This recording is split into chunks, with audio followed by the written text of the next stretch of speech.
Bonjour à tous, aujourd'hui nous allons suivre un guide de démontage complet sur le Samsung Galaxy A40. Nous allons donc avoir un aperçu complet de toutes les réparations possibles sur le Galaxy A40.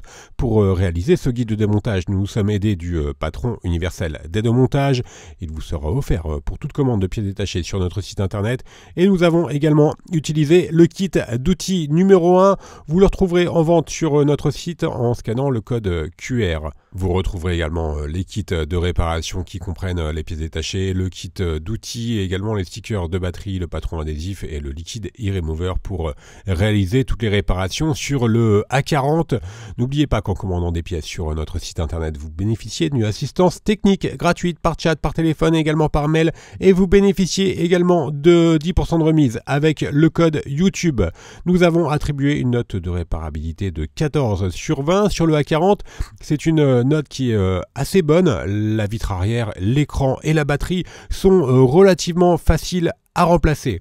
Si vous n'êtes pas sûr d'avoir un A40, rendez-vous au dos de votre téléphone et vérifiez bien que votre numéro de modèle se termine en SM-A405. Bien sûr, comme avant chaque réparation, pensez bien à éteindre le téléphone et également à retirer le rack des cartes nano SIM et micro SD. À noter, ce n'est pas un tutoriel de réparation. Vous retrouverez tous les tutoriels de réparation sur notre site. Il s'agit d'un guide de démontage qui vous donne un aperçu des réparations. On va commencer tout de suite par l'ouverture du A40. Pour l'ouvrir, on va devoir chauffer la vitre arrière. Pour cela, on a deux solutions. La première méthode, on va utiliser un coussin chauffant spécial que l'on met au micro-ondes et ensuite que l'on applique sur la vitre arrière. La deuxième méthode, on va utiliser un sèche-cheveux ou un décapeur thermique et on va chauffer tout le contour du téléphone pour pouvoir ramollir la colle et faciliter l'ouverture du A40. Donc voilà, on chauffe bien tout le contour du téléphone.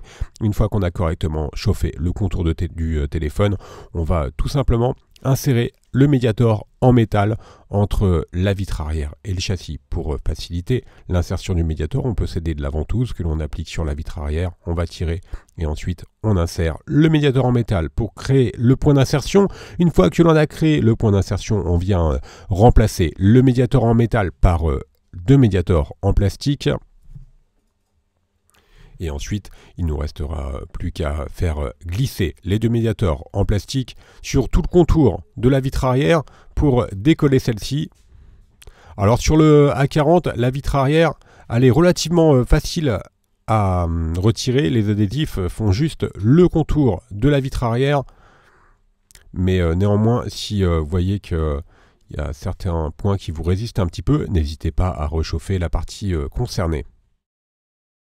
Une fois que l'on a bien fait glisser les médiateurs sur tout le contour de la vitre arrière, on va ensuite s'aider de la carte en PVC rigide Bricophone pour finaliser le décollage. Alors vous ferez attention car il y a la nappe d'interconnexion qui est juste au-dessus de la batterie et donc juste en dessous de la vitre arrière. Et vous ferez attention lors de l'ouverture à ne pas l'abîmer. Voilà, on la voit bien là, à ce niveau-là. Vous ferez attention à ne pas l'abîmer lors de l'ouverture du A40. Voilà, on va pouvoir mettre la vitre arrière de côté. On va pouvoir maintenant s'intéresser à la suite du démontage. On va retirer maintenant la batterie. On va commencer par la déconnecter. Et pour avoir un accès aux différents connecteurs, on va devoir retirer le châssis intermédiaire qui est maintenu par 13 vis cruciformes que l'on peut bien sûr repositionner sur le patron d'aide au montage. Alors, comme d'habitude, sur les Galaxy, sur les smartphones Samsung, ce sont les mêmes vis qui sont utilisées. Donc, vous pouvez les intervertir sans aucun problème. Une fois qu'on a retiré les vis qui maintiennent le châssis intermédiaire, on va pouvoir déclipser le cache du connecteur et qui protège le connecteur du lecteur d'empreinte digitale. Donc on va pouvoir retirer le lecteur d'empreinte digitale. Voilà pour le lecteur. Et maintenant on va pouvoir déclipser le contour du châssis.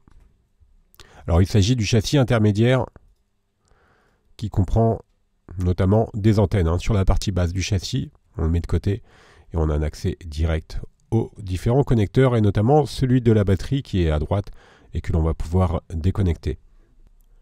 Dans la troisième étape, nous allons devoir décoller la batterie. Alors, avant de décoller la batterie, on va bien sûr retirer la nappe d'interconnexion qui est juste au-dessus de la batterie. Et ensuite, il faut savoir que la batterie elle est assez fortement collée sur le châssis et il n'y a pas de sticker qui vous permettent de l'enlever facilement. Alors, pour l'enlever, on va devoir utiliser le liquide e-remover. C'est un liquide que vous retrouverez sur notre site internet et qui va faciliter le décollage de la batterie. Alors, on va placer la carte en PVC pour tout simplement faire glisser le liquide entre la batterie et le châssis. Le liquide il va avoir pour effet de ramollir la colle. Donc on va juste le mettre le téléphone sur un plan incliné, donc on peut s'aider de la ventouse pour que le liquide puisse bien passer entre la batterie et le châssis. Et on va devoir laisser agir le liquide pendant 30 à 40 minutes. Et une fois que le liquide agit au bout de 30 minutes, on peut décoller très facilement la batterie. Alors le liquide il est sans aucun danger pour votre téléphone et là on voit bien les stickers qui maintenaient la batterie qui ont été dissous par le liquide e-remover. On peut ensuite facilement nettoyer le châssis à l'aide d'un chiffon pour enlever le reste des stickers. Alors vous pouvez l'enlever la batterie sans utiliser le liquide e-remover, mais dans ces cas-là, vous avez de très fortes chances de l'abîmer. Tout simplement parce qu'il faudra faire levier et on vous le déconseille. On s'intéresse maintenant à la partie basse du téléphone sur lequel on va retrouver le connecteur de charge. On va commencer par retirer le câble coaxial qui relie la carte mère au connecteur de charge et le câble coaxial il est utilisé pour le réseau du téléphone. Et ensuite il est tout simplement positionné sur un guide sur tout le contour du châssis. On va déconnecter ensuite la nappe de l'écran AMOLED et on va pouvoir retirer la vis cruciforme qui maintient le connecteur de charge.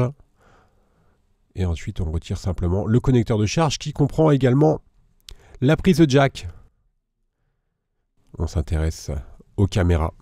Alors on va pouvoir retirer la caméra avant.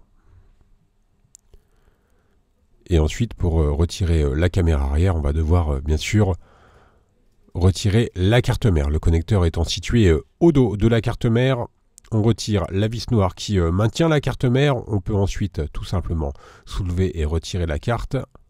Et on a un accès ensuite direct au connecteur de la double caméra arrière. Alors à noter, pour la double caméra arrière, vous ne pouvez pas changer l'une sans l'autre. C'est un bloc complet qui comprend la double caméra. Alors elle est légèrement collée sur la carte, mais elle se retire assez facilement.